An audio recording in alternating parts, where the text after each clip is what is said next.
morning, everybody.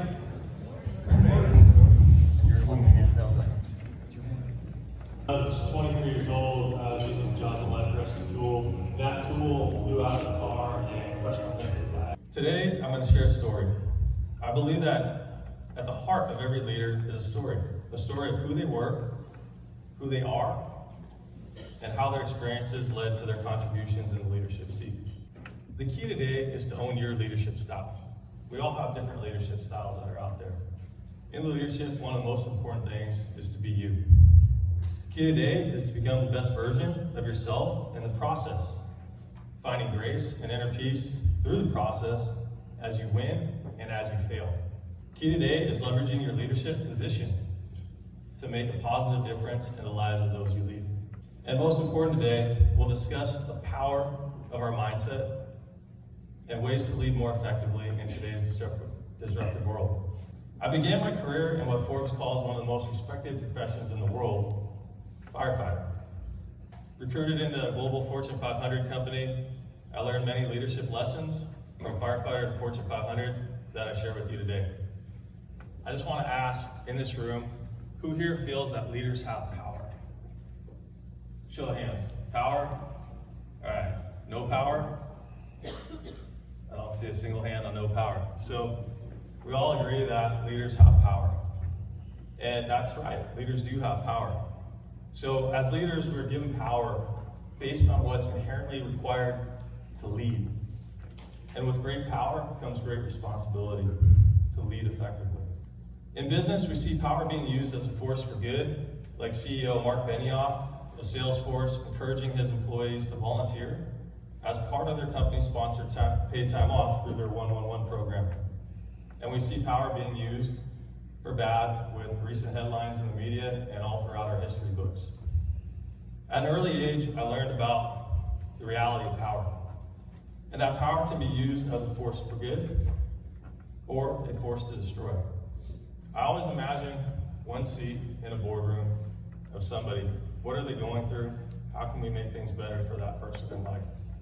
Sometimes we just go through life and we don't take time to think about who are the people that I want to be around? How do I want to show up in the workplace? Insulate your direct reports from stress and drama.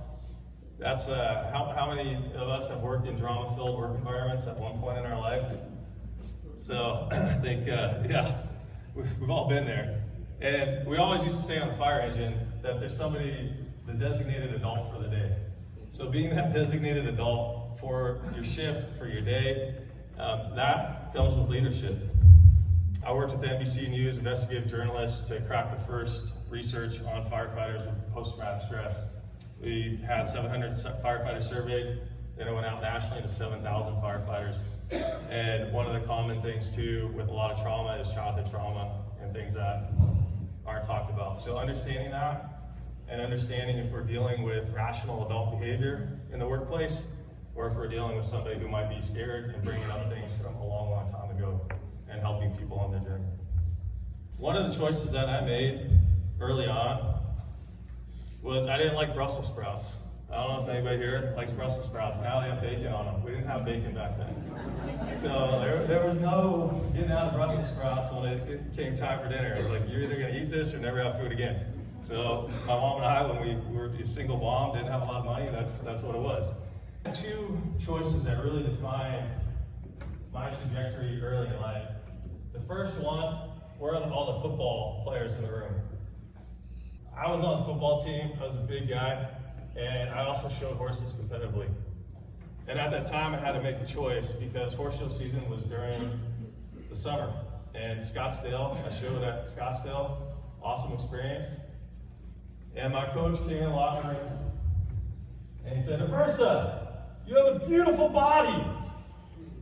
I didn't know how to take that. And I was like, I guess this is a compliment.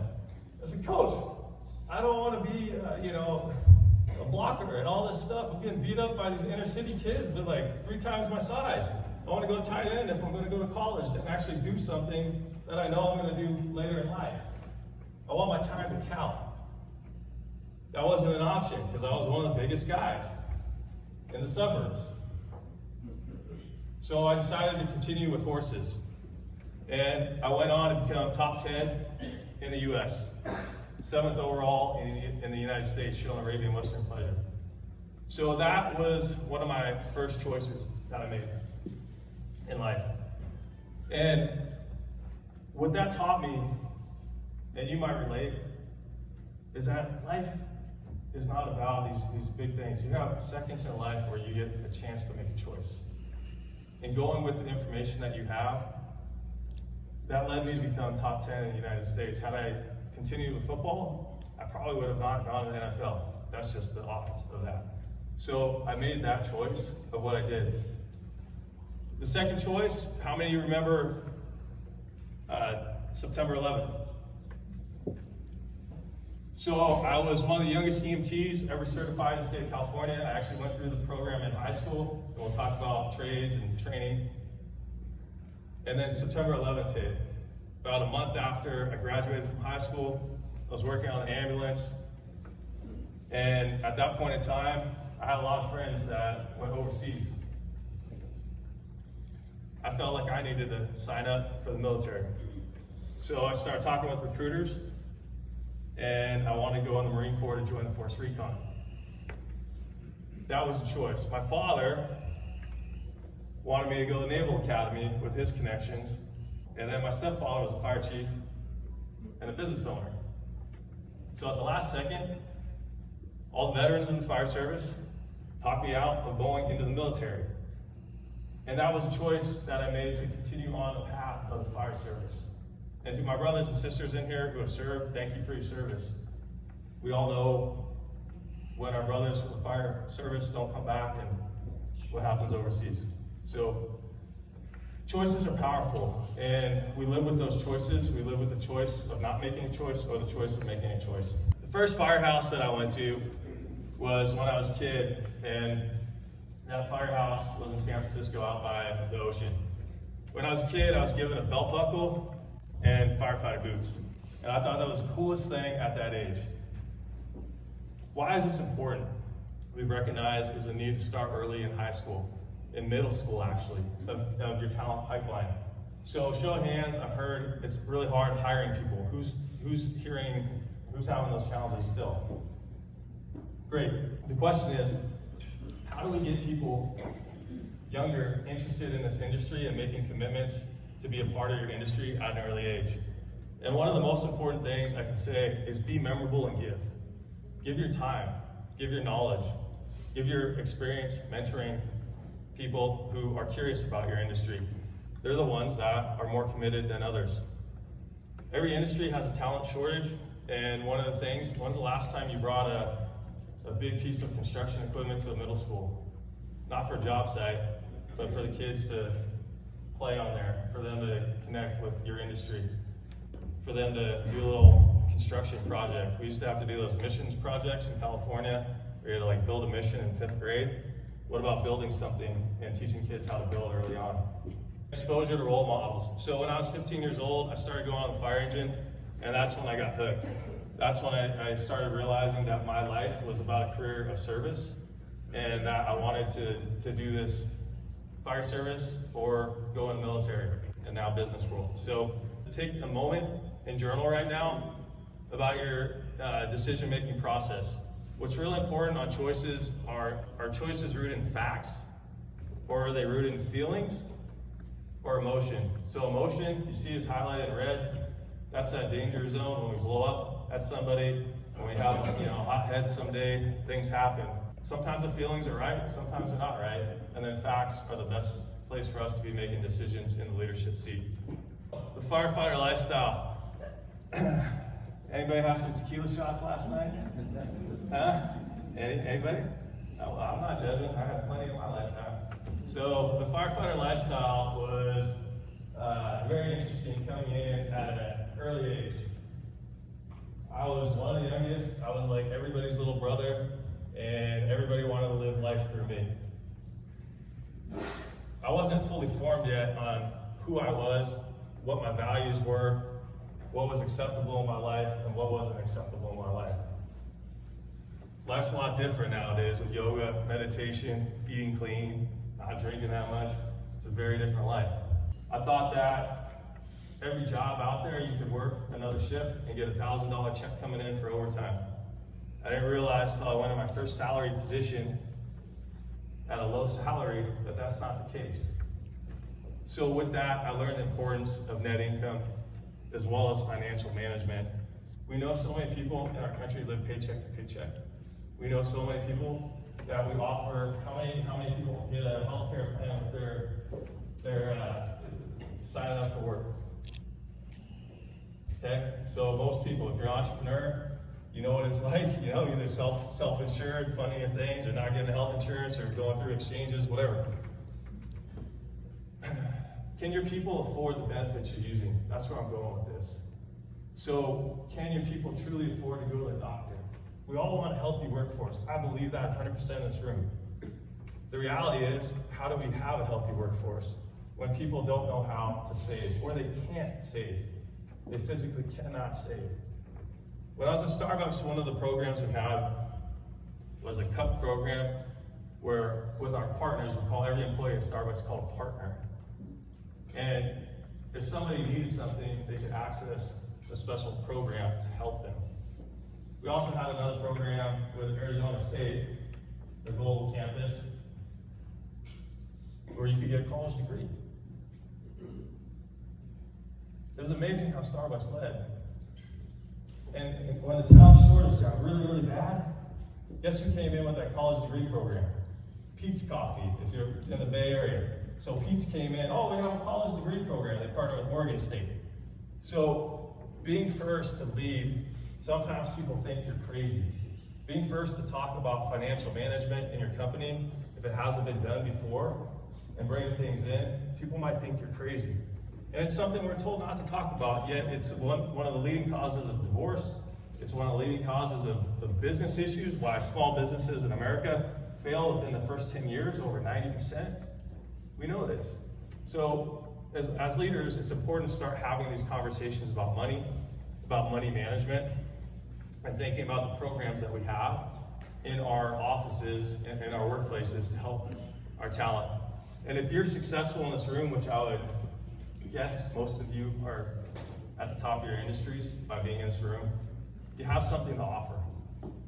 You have something to offer people that don't know how to do this. Because a lot of people never figured it out, and they don't know where to go, other than DaveRamsey.com. Life, I share, the most important thing that I learned through that injury was life changes in a matter of seconds. When somebody's diagnosed with cancer, they're in the room with a doctor, and the doctor says, sir, ma'am, you got what? You have cancer. Drew, you may never walk again. Your business is failing. Or you got the job and you got $10 million in your bank account coming in and you're the best GC in all Arizona and you're rocking. Life changes in a matter of seconds. You're a small veteran-owned company and now you get a big award. Your life changes in a second. So often in life, we're really far out. We have these big plans, all these things, and sometimes we don't get to the plan. What if we take care of the second? There's an old quote that says, if you take care of the second will take care of the minute takes care of the hour the day. One of the most important things that I learned through my injury, and a lot of people ask, they say, hey, did you save somebody's life that day that you got hurt? Did you pull them out of the car? What happened? It was a training drill. It should have never happened. During that training operation, I said, sir, I don't think this is safe. What you're asking me to do goes against everything I was taught in the fire academy. What was I told? Anybody got a guess? Speak up. Do it anyway. Do it anyway. Boom. 16,000 pounds per square inch of force in my hip and thigh. Set the tool down. Ambulance came. My stepfather at the time was the assistant fire chief. He shows up in the chief's car.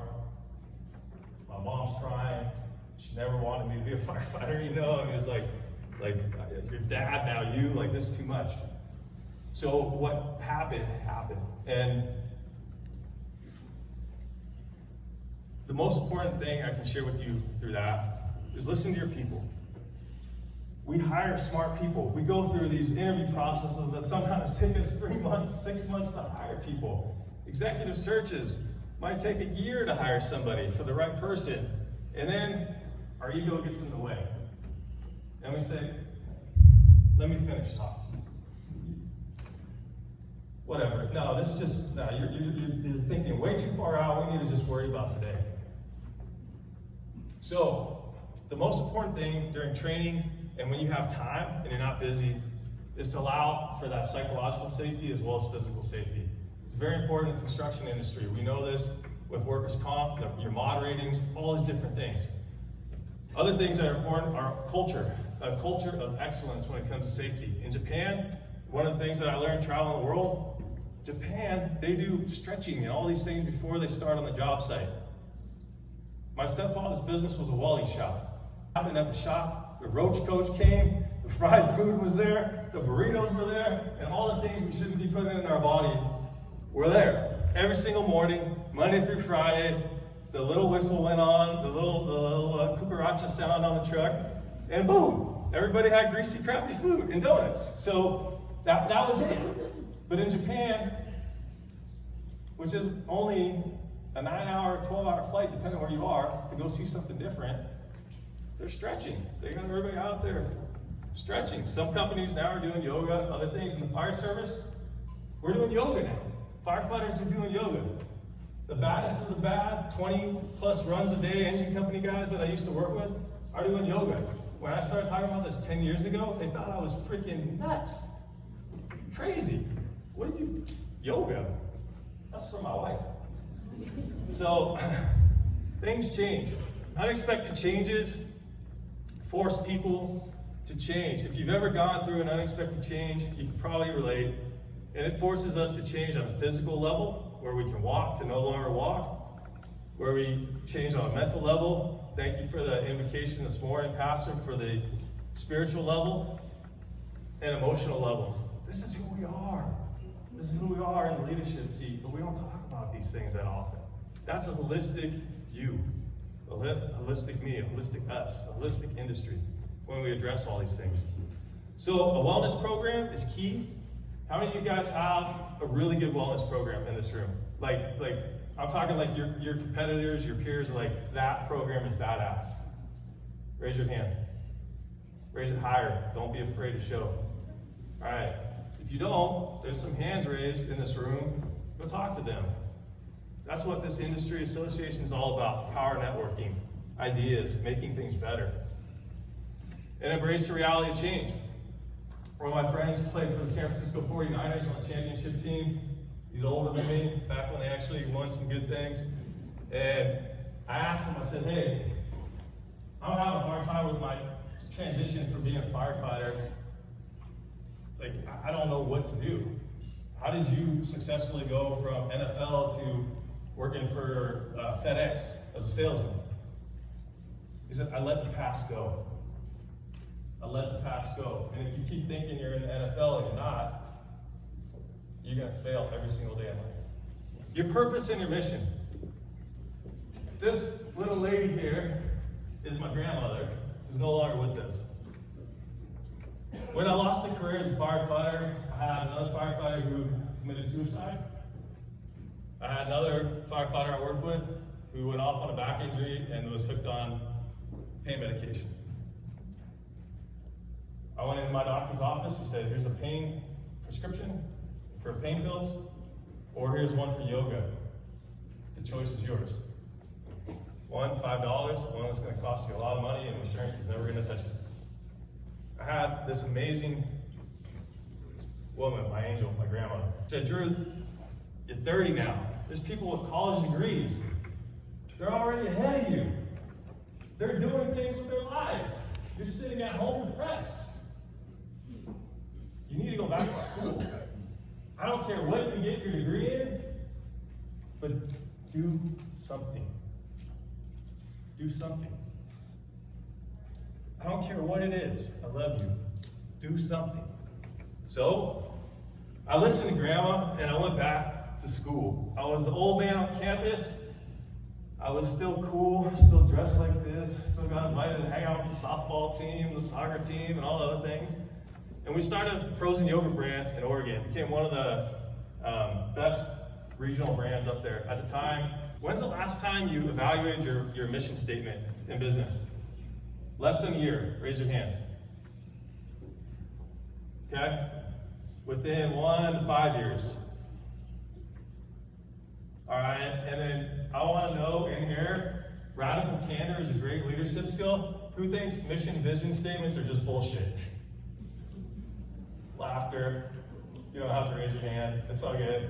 So yeah, I remember my marketing professor thought they were bullshit, but you know, to each their own. Starbucks, it really defined our mission.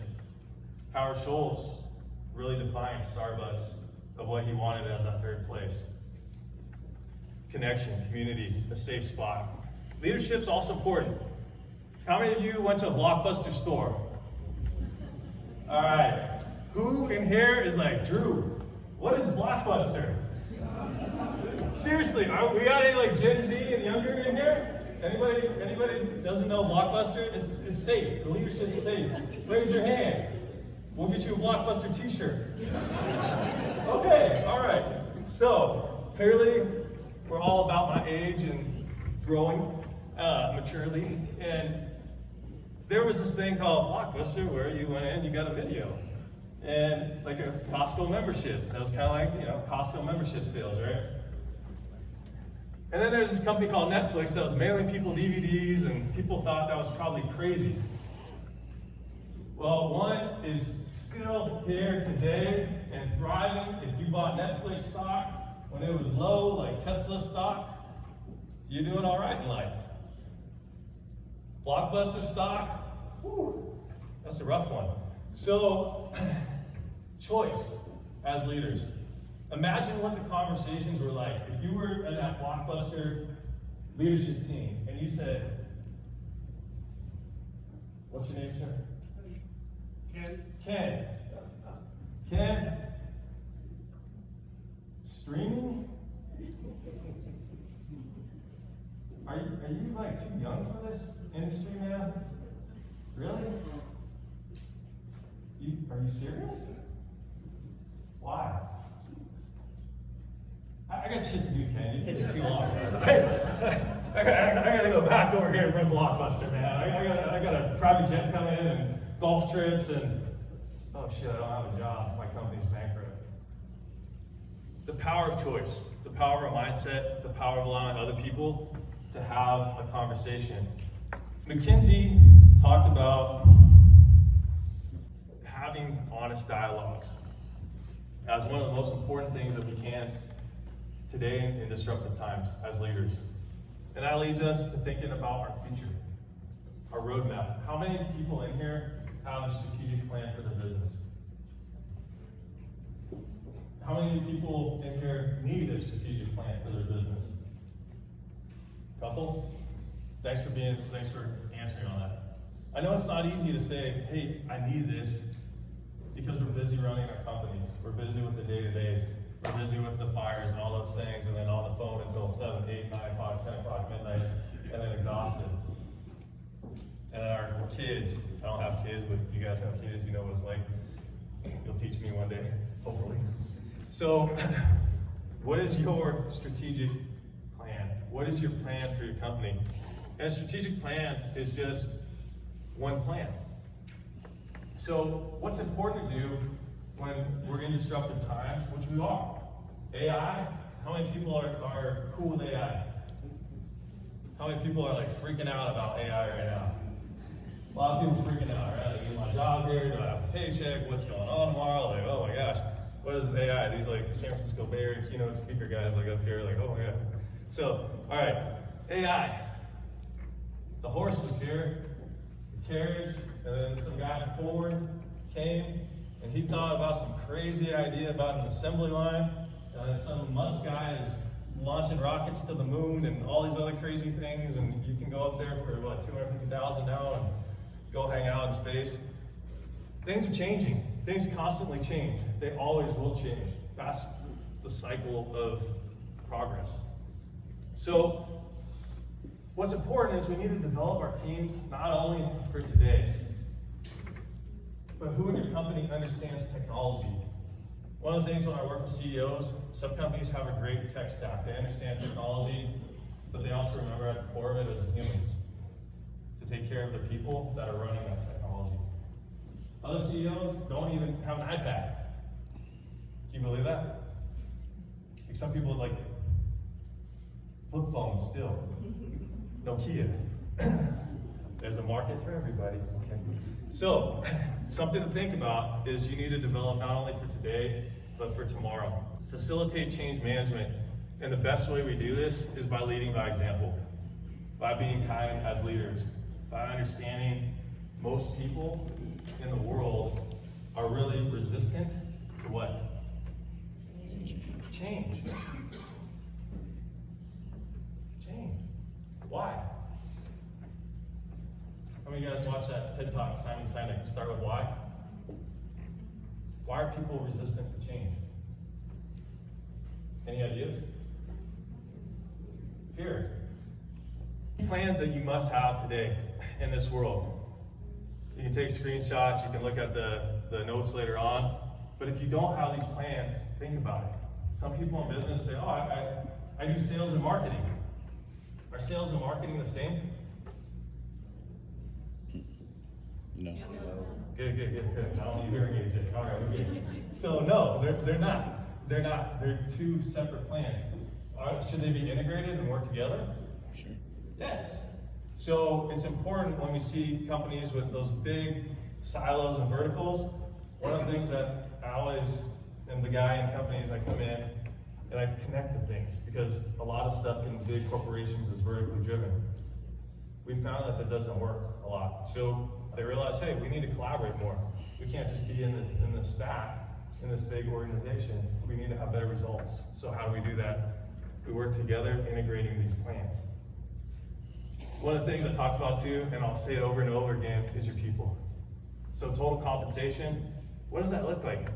I tell you, when I needed a job, like a lot of us in this room, our first jobs, I had a career as a firefighter. It was very different. A job is a job. I needed a job to survive at one point in my life. And I looked through all these job applications, and everyone wants a PhD for $15.50 an hour. And I'm like, 3 months later, I hear back from you for like $15.50 an hour. Like, this is crazy. So, total compensation. What are you really offering? Again, is your benefit a benefit? And if it's not, how can you go deeper? How can you go better to really help people? Through industry associations, maybe your company can't do it all. Maybe you guys can partner. Goal setting. How many of you guys have a goal right now? Yep. All right, I want to hear 3 goals out of this room. $5 million in Blue Bean sales. 5 million, there we go. Give her a big round of applause. All right. Next goal. Buy a house.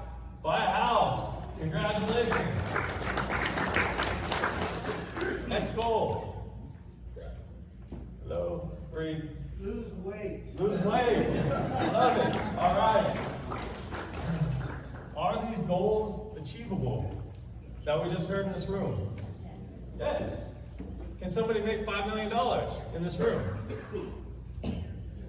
Yes. I hope you guys are all saying yes. This is an industry association conference. We all want to make money in this room and do well. Can we all lose weight if we want to lose weight? Yes. Is it painful?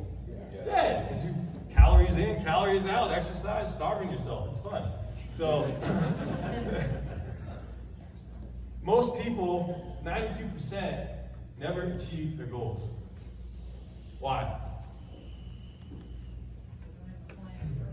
Okay, no, they don't have a plan. Maybe, maybe not. A lot of people do have plans. What's the word that starts with a big D? Discipline. Discipline. Yeah, good. Keep it clean in here, Arizona. All right. I hope you're all like Drew and then discipline. I hope that was like your thought process. So, discipline. Discipline is so important. That's how come people become Navy SEALs. That's how come the best of the best become the best of the It's discipline. It's something I didn't have in my life for a long time. I was a great firefighter, worked very busy companies, all that stuff, and then I lost it. I fell in this big blue ocean called business. I was like Tom Hanks with Castaway. You remember that movie? Wilson! Woo! It was like half of me, like when I started my corporate career. What do I do? Nobody's talking to me. I have no training manual. It's not like the fire department. What do I do? I can relate with a lot of veterans, because a lot of veterans helped me on my transition. It's not like that, bro. Like, this is what it's like. So, people don't have discipline. I didn't have discipline. And what did I do? I set a goal to start running again. From the wheelchair, from the walker, from all those things. Completed my first half marathon. And then now I have this crazy goal of being one of those ultra runner guys. You know, like the 50-mile plus thing. I run daily, I work out daily, I meditate daily. I've changed my entire life through this thing called discipline. And it sucked, it flat out sucked at first. They say 21 days before you form a habit, before it kicks in. So you have to stick with it for 21 days. There's this concept called 1% better. How many of you guys heard about 1% better? Okay, so there's a book on it. Special forces teams use this. 1% better every day. Can you go out to the obstacles course in Coronado and do that if you've never run before and complete that budge training? Probably not. Probably fall off the big thing. So you guys that are in the best of the best shape fall off. Things happen. 1% better every day. So I want you to think about, what is something that I need to do 1% better every day? Do I need to read a little bit more to become more proficient on this AI? Do I need to get more involved with my high school, my Rotary Club, my civic groups, other things to connect with talent? And from there, the right intention. Sometimes we want goals because we want to look good in front of other people. It's normal. But what I found is that doesn't work. Those kind of goals fall short. When we really know who we are inside, those are the kind of goals that can last a lifetime. Those are the kind of things that change industry by working collectively together when we have that right intention and we're aligned within our core. Resources. Can everybody achieve a goal? Yes. Yes, and maybe not. What if you want to have a $5 million company and you never had a mentor in your life? And you grew up in the communities where I worked as a paramedic. Richmond, California, highest capita homicide rate in the state of California. Gang shooting after gang shooting. 18-year-old me taking care of 18-year-old him dying and asking if he's going to be alive. As a result of public policy and all the things that happen of people not having opportunity. So yes, we can. At the same time, we have to think about, does this person have the financial resource? Does this person have the know-how on how to achieve their goal? And if the answer is no, as leaders, what do we need to do?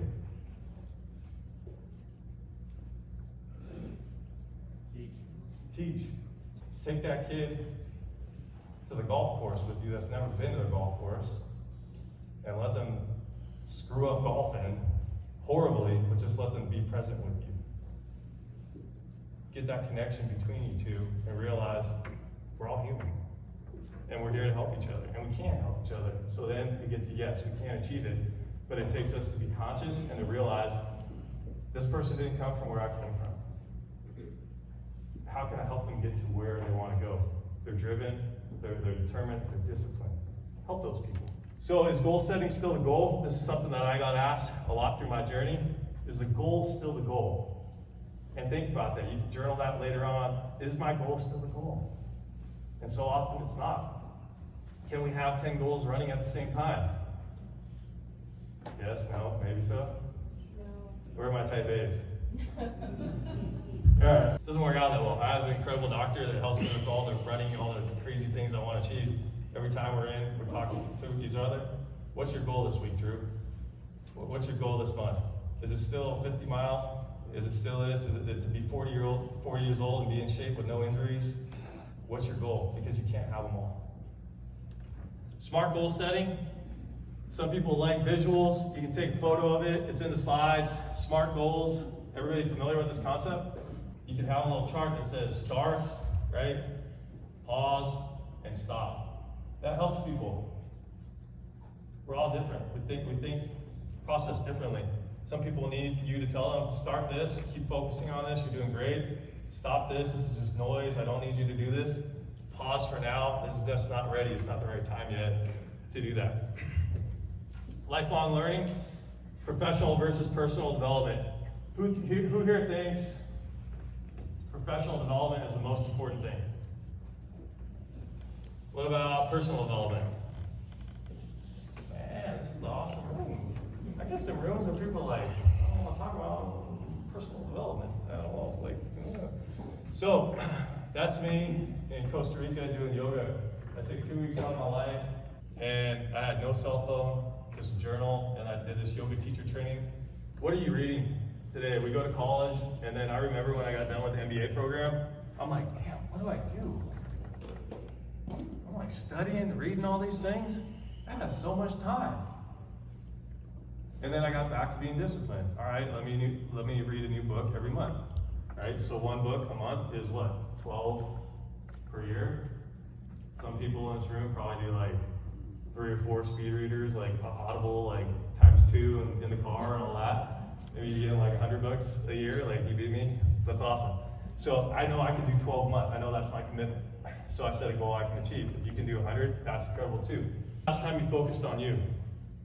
As leaders, we focus on everybody. That's what makes us leaders. Focusing on ourselves is not a bad thing.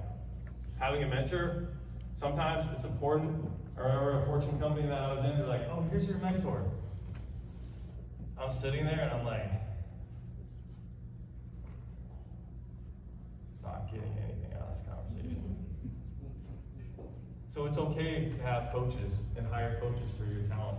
If you have talented A players, don't make them rot away. Make sure that you're having coaching programs, you're having other things, and it doesn't have to be just in your company. It can be somebody from another company that might be a good mentor for somebody. When you think differently. Create a company university. There's a company in Berkeley, California, when I used to work for United Contractors and did business development. They had a gym on site. Why? They're college athletes. They recognize the importance of physical fitness in leadership for their people, for their teams to perform. They also had a university. How many of you have universities here in your company? Online training programs, a whole catalog of things that you find valuable as leaders, from financial management, personal, how to deal with your emotions, de-escalation techniques, other things like that that are so important. You can start that up for $500 to $1,000. Google how to build a website. That's what I did.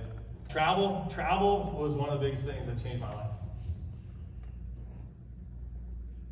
There's a statistic, like with the State Department, they tell you like how many Americans have traveled. There's a large percentage of people that have never left their home state.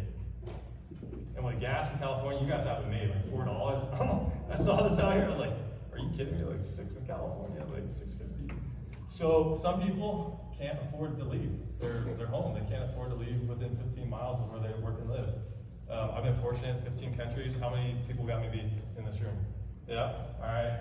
So traveling forces us out of our comfort zone. I've been in remote villages where I'm the only person who can speak English. I've eaten God knows what in some of these places, smiling. I'm an American, I love you. I want to go home, please don't kidnap me in a village. All right, so I've had those experiences. We're all different, yet we're all the same inside. Every human that we lead wants connection, they want to feel like they belong, and they want love at the end of the day. I've seen that politics are the things that divide us in every country. But when it comes to the people in those countries, they don't care whether it's this government or that government. When you have a meal, we're all the same. So some lessons on traveling. Maslow's hierarchy of needs, very familiar concept in the business community. Another thing is the Hofstede Multicultural Index. We have multicultural workforces nowadays, right? You see on a big tech campus, and a lot of people come from another country that are working there, and you want your team to communicate more effectively. And maybe you're saying, yes, do you understand this? And somebody's just nodding their head. Yes. And you're wondering, how come this is not getting done? Has anybody been there? Where there's been a cultural communication gap, a difference? So you can go to Hofstede Index, you can put it in your country. America, and then you put in the other country where somebody's from, you can see how people relate to power, leadership, authority. You can see the way they communicate, the way they look at things, process. Love is good leadership. I flew here on Southwest Airlines. How many of you guys fly Southwest? Nope. Bag peanuts, yep, still there. I fly Alaska a lot. Like their little mimosa on the way to Hawaii, that's nice. But love is good leadership. Gary Kelly, CEO of Southwest, and industry associations. This is where it happens, at this industry association. This is why I love industry associations, because the brightest minds come together in this room. You guys get to create change and talk about your differences and this diversity of thought. There's a lot of talk about DEI today, diversity, equity, inclusion. But one thing we fail to talk about is this thing here. How do you think? How do you see the world? Your world is different than mine, our worldview. So it's a good little article. You can Google that one, Leadership of Love. And you know, I'm not the only crazy guy talking about love and leadership. Southwest Airlines, that's their whole brand. That's their brand promise to you every time you get on that thing. And that will fly. So the core of leadership, there's 3 levels of human connection, and these are really important to think about when you're working with people. On there is a card. This is the first time I've ever shared this. This card sat on my desk since 2017. 2017. I went to church, and there was an activity of my hope. The thing I get teary-eyed talking about. So my mom and I had a tough life growing up when it was just 2 of us dealing with my dad. And these are things that as leaders, we have things that you know about me, right? You Google Drew Aversa, you see me on LinkedIn, whatever. That's the surface. Your name, sir? Justin. Justin, maybe we go to lunch today. Justin and I have talked a little bit more. But there's also things that you don't know about me. And once we can get to those sort of things, whether it's other people connecting with us on those things, or us within our own selves, that's where the biggest change is. I'm happy to say today, my mom's like my best friend. She is my best friend. We go out, we heal all things between my dad and all the stuff that we had to go through that was unsaid for years and years and years. Do it sooner in life. Don't wait. There's things on this card that I didn't want to share quite yet. So as you can see, this is human connection. This is what leadership at its essence is about at the end of the day. How do we connect? How do we relate? How do we inspire? How do we motivate? How do we affect change and better outcomes? And the final chapter. Every single one of you in this room has an incredible story. And I thank you for allowing me to share mine for probably over 45 minutes. What's important is you share your story. As comfortable as you are sharing it, somebody needs to hear it. You don't need to write a book unless you want to. But it just might be the person working here at the hotel. My Uber driver, the other day, when I was going to this conference, he said, you know, I'm construction management. I always ask people, what are you doing, man? What are you passionate about? I don't ask people like usually, oh, I always ask people, what are you passionate about? Oh, I'm passionate about construction management. I'm like, no shit. You know where I'm going? I'm going to a keynote for Contractors Association in Arizona. I said, there's this association in California. There's 2, 3. Call them and ask to get a job. Underrepresented gentleman, first time college, doesn't know where to go. That conversation probably got him into your industry. If he takes action to do that, right? So this week, I just want to encourage you, leadership is a gift, truly is a gift, and a gift to be able to be here in Arizona with you guys. And go deep this week. I can tell you that I've been interviewed on the news. I'm sure you guys have public information officers, public affairs, government relations. We always have what? Talking points, right? My speech is a series of talking points, right? But what's not on those talking points is in here. So take time for yourselves this week, go deep, Ask yourself, why are you here? Why are you in this industry? What do you love about this industry? What do you just want to share with other people about this industry?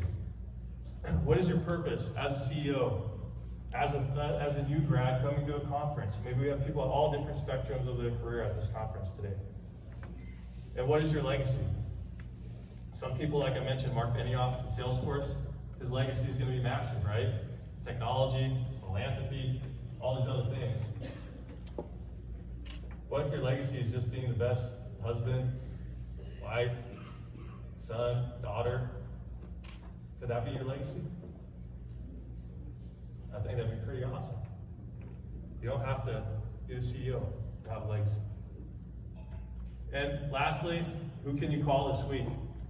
I'm big on thank you cards. I'm big on calling people. One of my mentors, I sent an email out this past week. I just said, hey, I just want to thank you for the impact you have on my life. Hope you're doing good. That's it. That's simple. So thank you guys so much, and make your life and leadership count. Happy to sign any books for you at the end of the day, whatever, if you want those. Some people love signing and all that, and happy to do that. Thank you so much, Arizona.